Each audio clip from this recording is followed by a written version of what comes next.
We're going to continue in our study of the Psalms, and tonight we're going to take the opportunity to look at Psalm 136. So if you brought your Bible with you tonight, go ahead and open up there. We're going to be looking at Psalm 136. And how many of you that came to the porch tonight came here looking for another reason that you could be happy in the Lord? A few hands? Let me ask this. By a show of hands, how many of you need or came here looking for a reminder of the Lord's love? Yes? Several of you? You should be. We should always be looking for these reminders of how much the Lord loves us. Because you know what? He does. He does. That we sometimes think, well, that's something that is necessary for new believers. They need to know that the Lord loves them. And then we progress beyond that. No, we don't.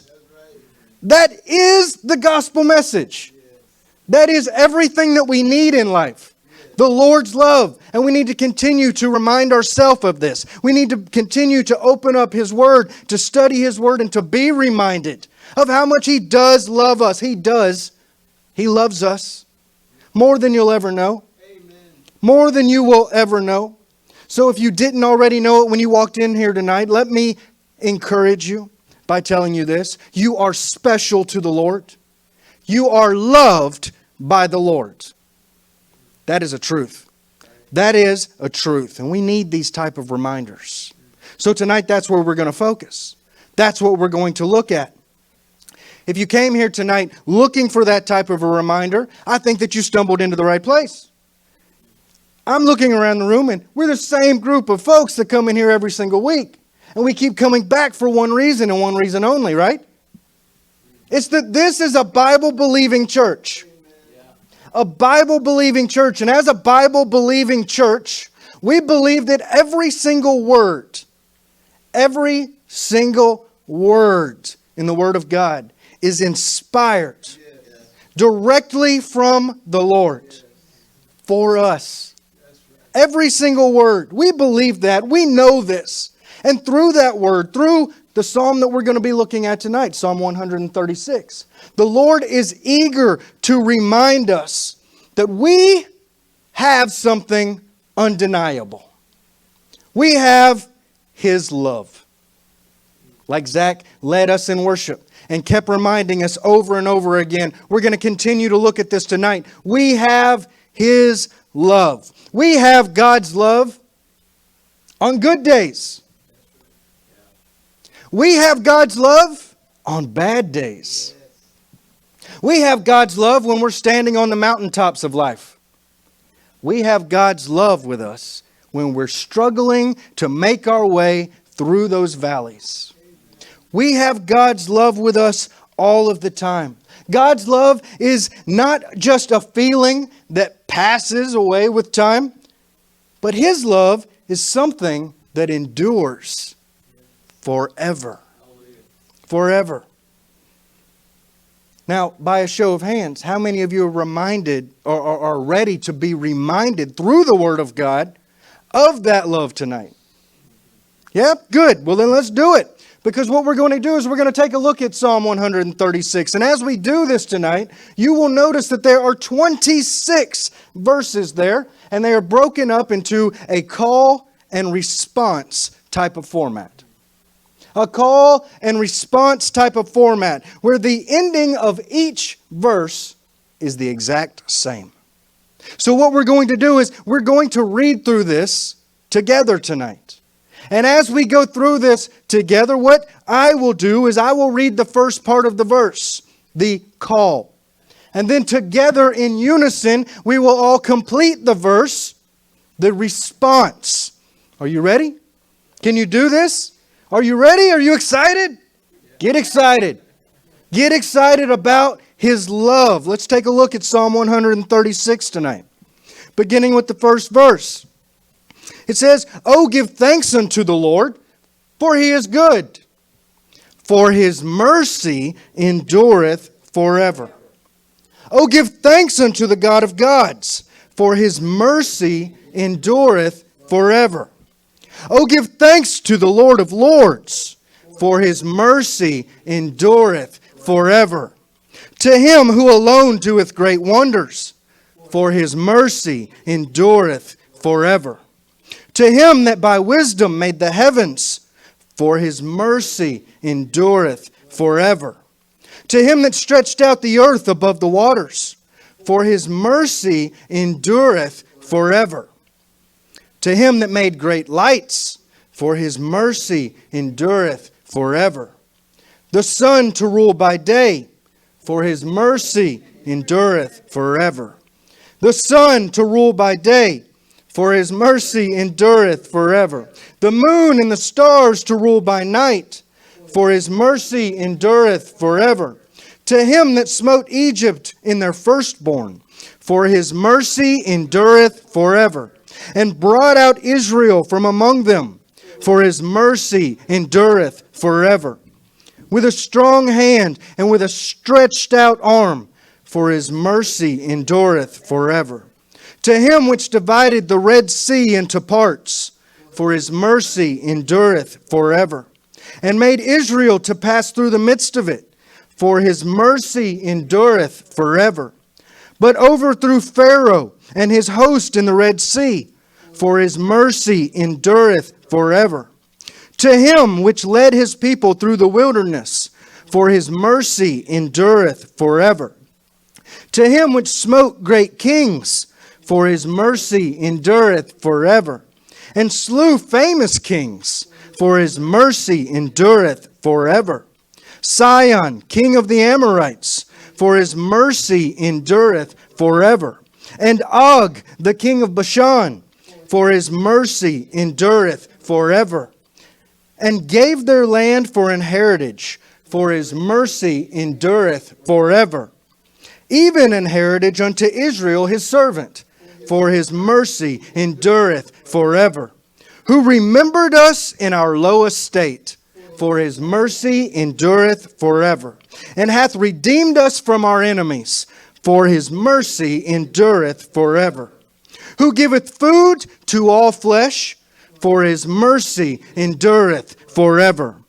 Oh, give thanks unto the God of heaven, for his mercy endureth forever. Amen? Amen.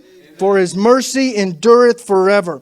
This psalm that we're looking at tonight, this is another one of those Hallel psalms that we've looked at before. Hallel. And out of all of the Hallel psalms, this one is considered by many to be the great Hallel. Hallel. If you remember from previous studies that we've had together, this is the Hebrew word for praise. It is where we get it's the root of the word that we use, hallelujah, or praise the Lord. So right away, we know in looking at this psalm, if this is a Hallel psalm, that this is not a sad song. This is not a psalm of lament. This is not an imprecatory psalm where we're asking the Lord to give our enemy a black eye. This is a happy psalm. This is a psalm of thanksgiving. This is a psalm of praise. And we need to be doing that. Because like I said, 26 different times in this psalm, we have a reminder here of what we have been given. What we are given. And what that we should be doing about that. We need to be giving him praise. We need to be giving him thanks. We need to remember all that he has given. All that he has for us. What is that? It's his love. We have his love. Amen? Now let's take a closer look at this idea here in the psalm and see what it is that he wants us to know about his love. Take a look with me there again at verse 1. Verse 1 says, "O give thanks unto the Lord, for he is good, for his mercy endureth forever. O give thanks unto the God of gods, for his mercy endureth forever. Oh, give thanks to the Lord of lords, for His mercy endureth forever. The first thing that I see here, the first thing that we can see together in these first 3 verses is that His love is a faithful love. It's a faithful love. Now, if you're reading together with me tonight in the King James Version, you will see that there are 26 occasions where that the response is, for His mercy endureth forever. That's what it says, over and over and over again. And you might be tempted to say, John, you said we were going to talk about His love tonight. You said that we were going to talk about God's love, but I look all throughout this psalm. We just read it together. I don't see the word love not one time. Well, let me assure you, it is there. It is there over and over and over again. Because if you look at the first verse there, and you see that word mercy, it's the same word that it is in every single verse thereafter. But that word mercy in the Hebrew is not as simple as it is in the English language. That word in the Hebrew is actually hesed. And we've talked about hesed before, haven't we? That word hesed actually could mean mercy. It could mean compassion. It could mean faithful. And it also could mean love. It means all of these things together. And if we're looking at the Scriptures tonight, and we remember that the Hebrew language, the original language that this text that we're reading tonight was written in, that word was hesed, and that it was actually more complex than we try to make it, well, then we will have a better understanding of what exactly the Lord is trying to tell us about Himself here. Yes, love is here. And we're going to look more at that love over and over and over again. As this word hesed describes the actions of God. The actions of our Creator God. We're going to look more at that. But to get a better idea of this, perhaps you have a different version of the Bible with you tonight. Maybe you came here and you're not reading from the King James Version as we just read here. Maybe you brought a different version. But I think it's important for us to look at other translations of the Bible in order to get a big picture, a collective picture of this word, this concept of hesed. So I compiled a few from different translations tonight. So to get a better idea of this hesed concept, let's take a look at a few other translations of Scripture, shall we? If you came here tonight with a Christian Standard Bible, it says, His faithful love endures forever. If you came here with an English Standard Version, it says, His steadfast love endures forever. New International Version, His love endures forever. New American Standard Bible, His loving kindness is everlasting. The Amplified Bible, His loving kindness endures forever. The Common English Bible, God's faithful love lasts forever. The Good News Translation, His love is eternal. And if you came here tonight with the Message translation, it says simply this: His love never quits. Now, all of these translations are translations, just like the King James, of this word hesed. And I think that it's important that we take all of them and put them together so that we can gain a good understanding, or at least a better understanding, of the depth of God's love for us. The depth of that. Now, one aspect that we just looked at in reading through all of these different interpretations of Scripture, one aspect, much like our worship tonight, kept repeating itself over and over and over again. What was that? God's love is a faithful love. That's the message that we see here. God's love is like none other. His is an ever faithful love. Now, sadly, this refrain that we repeated over and over again from the Psalms is so common.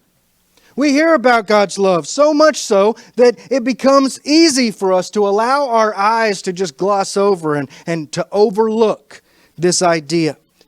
And when we do, we miss it. But let's pause. Let's pause for just a moment at each one of these verses that we're going to go back through tonight, and we're going to look. And I want us to really think about this type of love. His love. His hesed. We've just heard about, in these first 3 verses, the character of God in verses 1 through 3. We've heard about the Lord who is good. We've heard about the Lord who is the God of gods, which means that He is the one true God. And we've also heard about how that He is the God who is the Lord of lords, meaning that there is no other Lord, there is no other God above Him. He is in control of everything. And this God, this good, this true, this all-powerful God loves us. His love is a faithful love.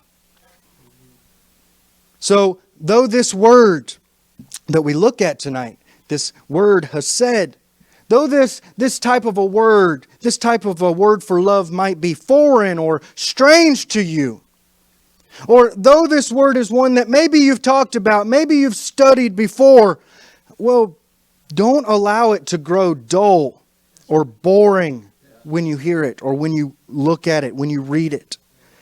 Because in this psalm that we're looking at tonight, Psalm 136, we're reading about that hesed. That hesed. This is a special covenant love that God shares with me. This is a special covenant love that God shares with you, with us. This is something He wants to share with us. That means that this good, true, all-powerful God doesn't just give His people love and then revoke it or take it away. That's what this means. He doesn't do that. It means that God loves His people no matter what. He's faithful. Even though we don't deserve it, He gives us love. He promises to continue loving us. He promises over and over and over again His love to us. Now, I'm a married man. My wife made vows to me, vows to love me, even when she doesn't feel like it, which is, I'm sure, something that happens quite a bit. I give her lots of reasons not to love me. I know this. But something else happened. She made vows to me. I made vows to her. I made vows to love her, even when I don't feel like it. We promised to give our love to each other. And then we took it a step farther. We signed our names on a marriage certificate. This marriage certificate was a binding promise with legal ramifications, legal obligations for each and every one of us whenever we take on this covenant with another person and enter into the contract of marriage. This is what my wife and I did. Now, we live in a culture today that says if you love one another, you don't have to get married. Just live with someone. But that's not the kind of agreement that my wife and I wanted with one another. That's not something that we wanted because that's not binding. That's not sure. That's the kind of love that allows someone at any point that they want to wake up and say, well, I'm done with this, and walk away. That's not sure. That's not safe. God's love is not like that. Remember, we're talking about His love. God's love is more like the love that my wife and I try to have for one another, because we try to follow after His love. And our marriage is supposed to follow in the design of His love. And that we don't just give up on one another. Because He doesn't just give up on us. God's love is special. God's love is covenantal. It's unbreakable. It's a promise that He made and makes continuously with each and every one of us. It's a promise that He shares with us. This is God's love. This is His faithful love. Now, isn't that the type of love that you want? Of course it is. Isn't that the type of love that you need? Of course it is. Our earthly bonds of marriage are but a small picture of the kind of love that God has for each and every one of us. The type of love that God offers each one of us.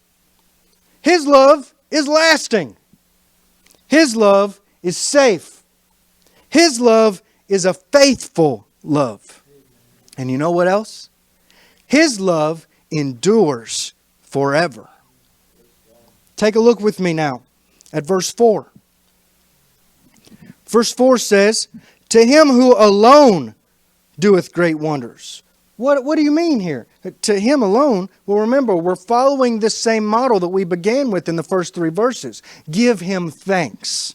Give thanks. So you can, all the rest of these verses, you can lead into them with that. Oh, give thanks to the Lord. Because, like we see here in verse 4, to Him who alone who doeth great wonders, for His mercy endureth forever. To Him that by wisdom made the heavens, for His mercy endureth forever. To Him that stretched out the earth above the waters, for His mercy endureth forever. To Him that made great lights, for His mercy endureth forever. The sun to rule by day, for His mercy endureth forever. The moon and the stars to rule by night, for His mercy endureth forever. Here in verses 4 through 9, we see that His love is a timeless love. It's a timeless love. Now notice here in these verses where exactly the psalmist and the people, they start singing their song of praise. They didn't begin with thanking Him for what He had done for them today. No, they looked back. They looked all the way back to the beginning, to creation, all the way back to Genesis chapter 1. They remembered. They looked to what He had already done for them. And as we read these words, we should be doing the same thing. That's right. We should be thanking God. We should be giving Him praise and thanking Him for creating this world and the sun and the stars and the moon and other people. For the weather, for the seas. We need to be thanking Him for these things. Even if you didn't come to know Him until just today, God has been here since the very beginning. And before. He created all of those things that we now use in this world to give us some type of a gauge of time. Think about that. We use the stars. We use the sun. We use the moon. All of these things work together with the man-made objects that we place in space, those satellites that then beam signals to our smartwatches and try to give us an idea of what time is and what real time is. God did all that. That's right. God put all that out there for us because He loved us. He gave us all of these things. The winds that blow across the earth and move across the seas, pushing and moving the seasons. God did that. God knew that the sun that He had placed out there in the heavens, that for about 12 to 14 hours a day, it would hide itself. It would be on the other side of the world from where we are. And we still might need to see some things. So what did He do? He gave us a radiant moon. And He placed that out there so that we could still see. He gave us the stars so that we could still be guided when we're going about. He did this for us. Did He have to? No. He chose to. Why? Because He knows us. He knows our need. And He loves us. He loves us. Now He also did this. He understood in His great wisdom, as we just read about there, that if He would just, in placing the earth in its axis, just cant or turn the earth just 23 degrees, that would allow us to enjoy a winter and a summer solstice. He did that for us. He didn't need that. He did that for us because some people enjoy the summertime weather. They enjoy the warmer weather. Other people enjoy looking and seeing the leaves fall off the trees in the fall. They enjoy this colder weather that I'm about sick of. But then in a few months I'll be saying I'm sick of the heat again. God understood this. And so He just canted, just turned the earth just a little bit. And that allowed us to enjoy these things, to experience these things. Oh, the great wonders. Amen. Oh, the great wisdom of our Creator. He knew what He was doing. He knows what He's doing. And even in these things that we can often look at and overlook, forget about, He showed His great love for us in each one of these, in creation. It was out of His love that God did all of that. And for no other reason than He loved you. Think about that. This is one of those things that we need to stop and ponder. God's great love for us. His love is timeless. Now you may have been born just yesterday, but He was not. He has been since the beginning and before. Like we pointed out, He has had you on His mind since the very beginning. Think about that. Ponder that. He has loved you since the very beginning because His love for each one of us is a timeless love. And His love is a love that endures forever. Amen? Take a look with me now at verse 10. Verse 10 says, "Give thanks to Him that smote Egypt in their firstborn, for His mercy endureth forever. And brought out Israel from among them, for His mercy endureth forever. With a strong hand and with a stretched out arm, for His mercy endureth forever. To Him which divided the Red Sea into parts, for His mercy endureth forever. And made Israel to pass through the midst of it, for His mercy endureth forever. But overthrew Pharaoh and his host in the Red Sea, for His mercy endureth forever." In these verses 10 through 15, we can see that His love is not only a faithful love, it's not only a timeless love, but His love is a freeing love. A freeing love. Now, although we might not know who the psalmist is that wrote this psalm, we can tell that it was written for the nation of Israel, in that it jumps almost completely over Genesis and right to Exodus, reminding them of the formation of Israel as they came out of captivity in Egypt. As we read these verses, there are two main themes that jump out at us: the Exodus from Egypt and the crossing of the Red Sea there between these verses. Now remember that at this time, Egypt was one of the only first world countries. And the Lord absolutely crushes them in order to deliver His people. Think about that. We're a first world country. Think about that. You need to keep a mind on God. Amen. Yes. You need to keep a mind on God. Amen. This is what He did to Egypt. He crushed them. But that was only after 400 years of captivity in Egypt, under a hard and a cruel slave labor that the Israelites endured. Now, do you think that at any point in 400 years that the Israelites ever fell into a great despair or a depression? Do you think that at any point that they ever doubted God or wondered where He was? Do you think that they ever stopped and said, I wonder, when is the Lord going to set me free? Of course they did. Of course they did. We know this because when we're captive to something ourselves, we know that it's easy to fall into despair.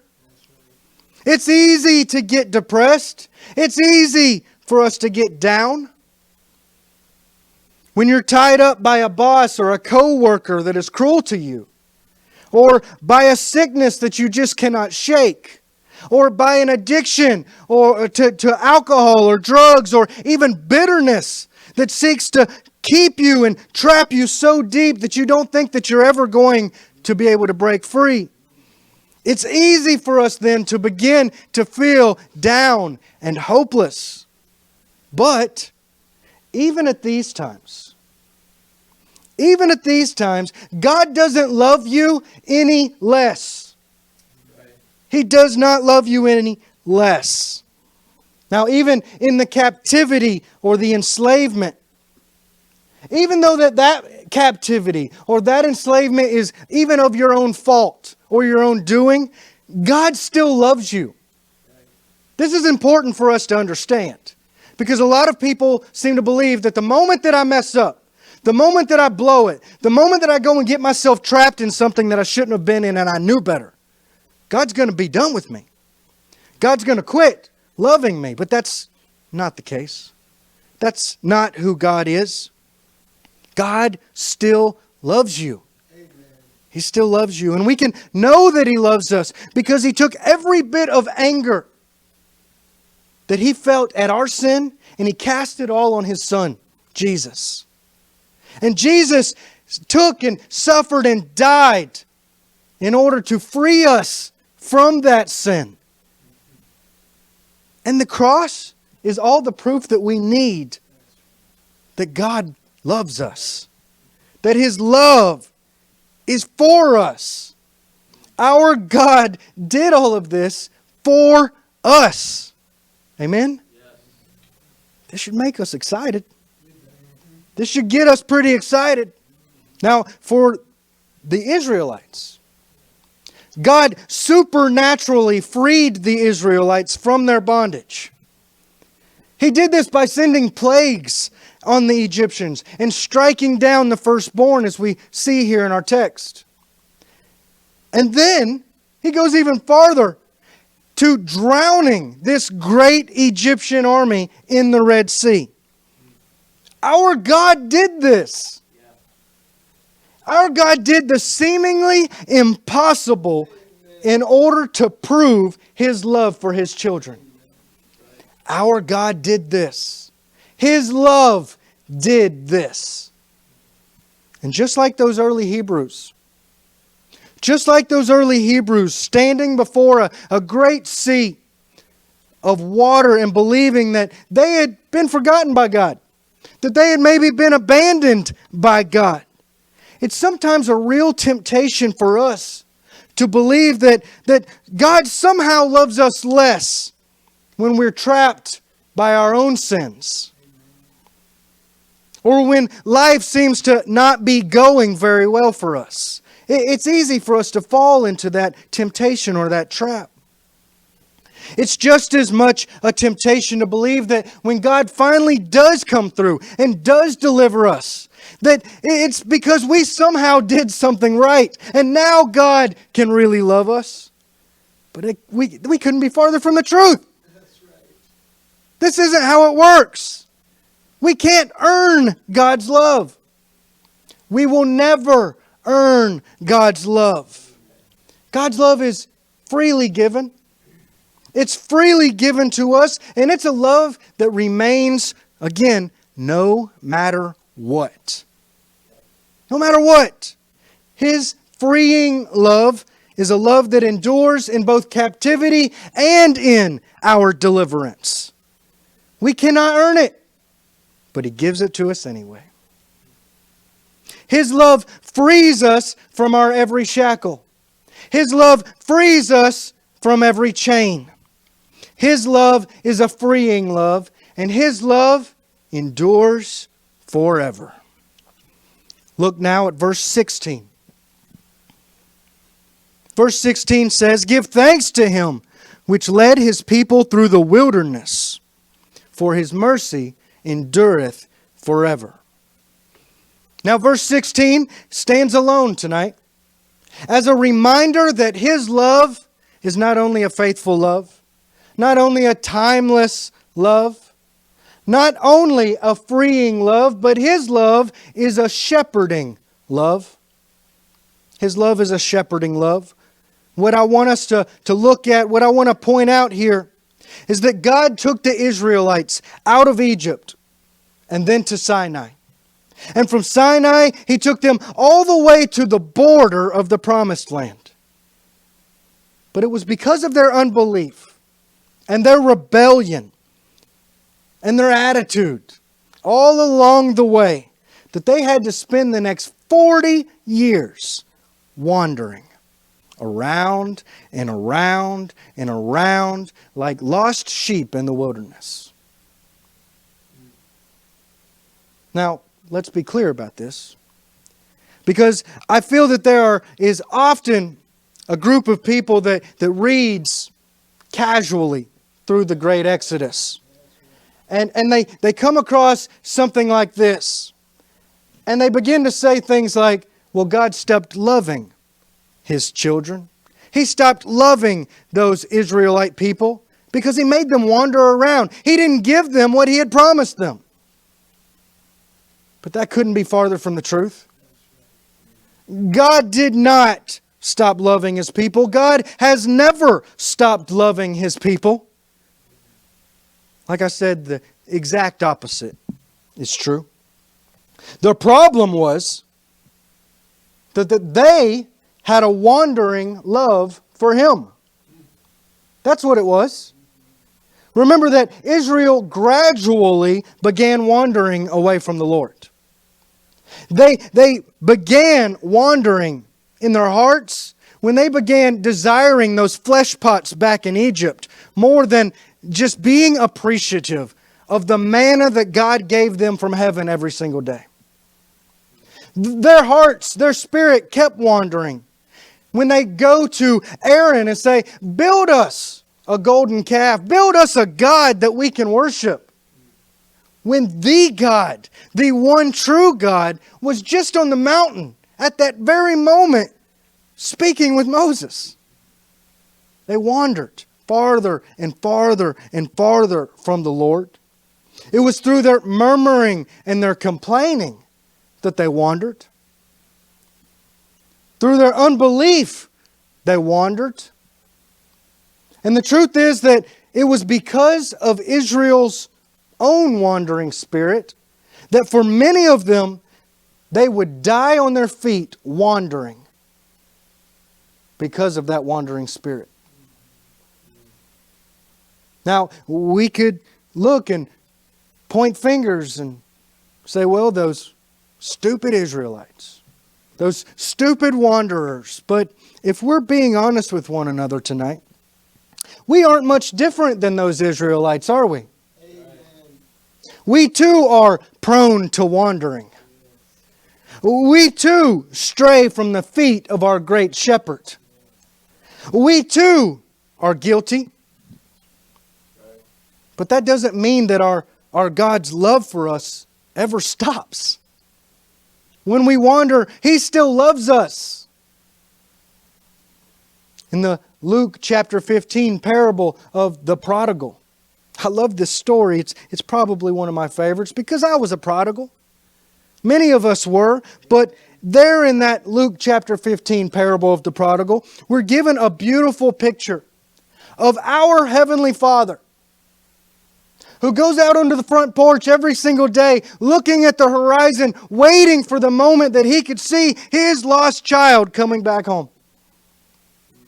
This is the picture that we get there, that Jesus gives us through the parable in Luke chapter 15.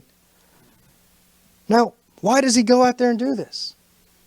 Because His love doesn't give up on His wandering children.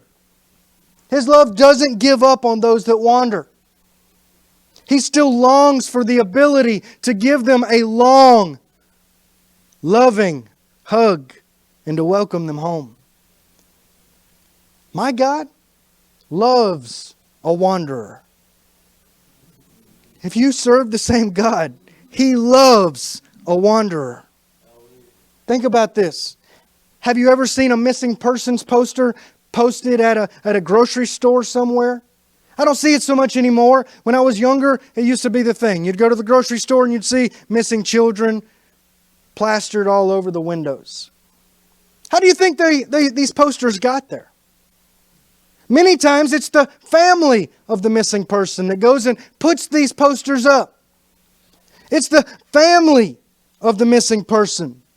And they don't put these up because they're mad at their family member for going and getting themselves lost, messed up in things that they shouldn't be messed up in, taken away. They don't go and put these posters up for that reason. They go and put them up because they want their loved one home. They want that wandering spirit to come back home to them. That's why they put these posters up. When our hearts wander, when we run away from our church family, when we get into relationships that we know we shouldn't be in, when we do things that we know we shouldn't, when we fail, God's love still endures. His love endures even when we wander. Now there in that same chapter that I just mentioned of Luke chapter 15, Jesus gives us another picture. Remember, we're talking about His love being a shepherding love. And there in Luke chapter 15, Jesus gives us the parable of the lost sheep. The one sheep that somehow chooses to wander away from the 99 others. That sheep is us. That sheep is you, it's me. That sheep is us. That's a picture of us. And what does Jesus do? He doesn't say, well, I lost a sheep. I've still got 99 more, so, oh well, I'll get another one. No, He doesn't do that. He doesn't do that at all. Jesus goes out and looks for the sheep, for that one lost sheep. And when He finally finds that lost sheep, does He bend down and beat that sheep into submission? No, He doesn't do that. Does He stand there and yell at that sheep and scold that sheep into shame and running home scared? No, He doesn't do that. In the parable of the Good Shepherd, Jesus lets us know that He goes and finds that one wandering lost sheep. And He carefully bends over and picks up that lost sheep, wraps that sheep in His arm, and carries that one lost sheep home. Because He loves the wandering sheep. Because He loves the wanderer. Because He is our shepherd. He is the great shepherd. And His love is a shepherding love. He has this for each one of us. So give Him thanks and give Him praise for that. If you're excited about this, give Him praise because His love is a love that endures forever. Look with me now at verse 17. In verse 17, we're told to give thanks to Him which smote great kings, for His mercy endureth forever. And slew famous kings, for His mercy endureth forever. Sihon, king of the Amorites, for His mercy endureth forever. And Og, the king of Bashan, for His mercy endureth forever. and gave their land for an heritage. For his mercy endureth forever. Even an heritage unto Israel his servant. For his mercy endureth forever.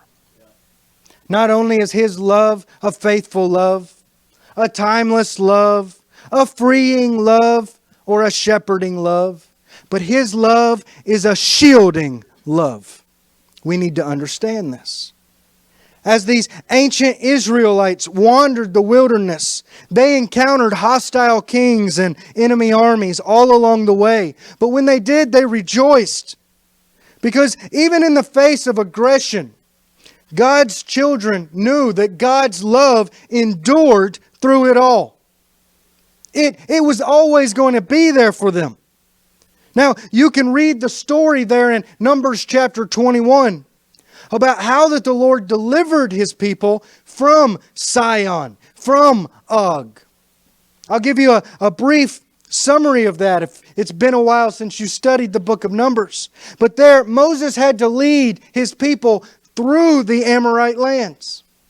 And as he did, he sent word. He goes and he speaks with Sihon, the king, and he says, if you'll just allow my people to pass through unharmed, we promise that we will not steal. We will not take a single grape from your vineyards.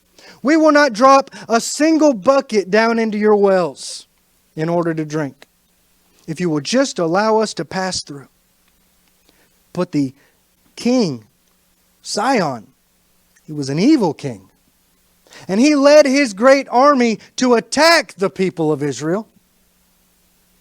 But the Lord was on their side. The Lord was on their side. He stood for them. He fought for them. He delivered the victory for them.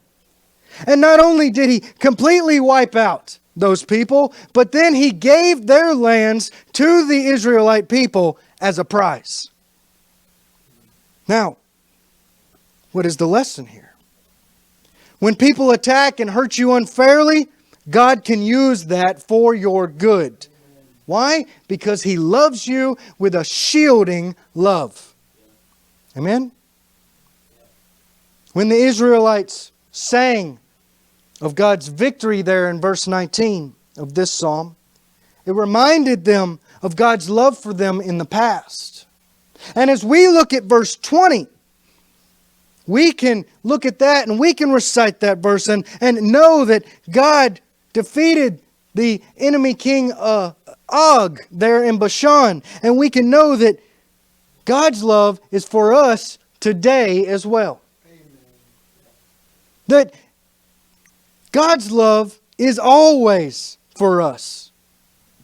For the same God that delivered victory to Israel then and over the forces of Bashan is the same God that promises that you will have victory over the enemies and the beasts that come against you. This is a promise because this is his love for us. It's a shielding love. His love endures when other people attack us. Not just for today, but forever. Look now at verse 23. Verse 23 says, give thanks to him who remembered us in our low estate. For his mercy endureth forever, and hath redeemed us from our enemies. For his mercy endureth forever, who giveth food to all flesh. For his mercy endureth forever. And I'll hold off on that last verse for just a minute. But as we look at these verses here, these last few verses, the reminder given to us here is that his love is a redeeming love. It's a redeeming love. As we move into this final section of the psalm, it should become easy for us to begin seeing ourselves in this psalm. It should become easy as we look at these last few verses to begin thinking about our great and redeeming Savior. It should become easy to see ourselves in these last 4 verses because as we picture all that the Lord has brought us through, all the places that the Lord has brought us from, we can begin to see that we're no longer wandering beggars, but we are now fat, rich, happy, redeemed children of the King. That's how we can begin to see ourselves, especially as we look at ourselves in these last few verses. This should make you excited again. This should make you want to shout. Okay? If you don't think about God and His goodness all the time, just think about what He did for you this morning. That's enough. But we should be remembering all that He's done for us throughout time. Throughout our time on this planet. Both before we walked with Him and since. Because He's always working for us. Because He's always loving us. This section here brings us back full circle to the same God who made the heavens. And remember, it has not happened once since the time of creation that He has ever stopped loving us. Not once. Never. His love is a love that looked down from heaven and saw the frailty of His creation. He looked down and saw our low estate. And He knew that it would be us that were our own undoing. He knew that we would be the reason for separation from Him. He knew that it would be us that would be the reason that He would have to send His Son to bridge the gap. He knew this. He saw us in our low estate. But you know what? He still loved us. He still loved us. In spite of this knowledge, He loved us.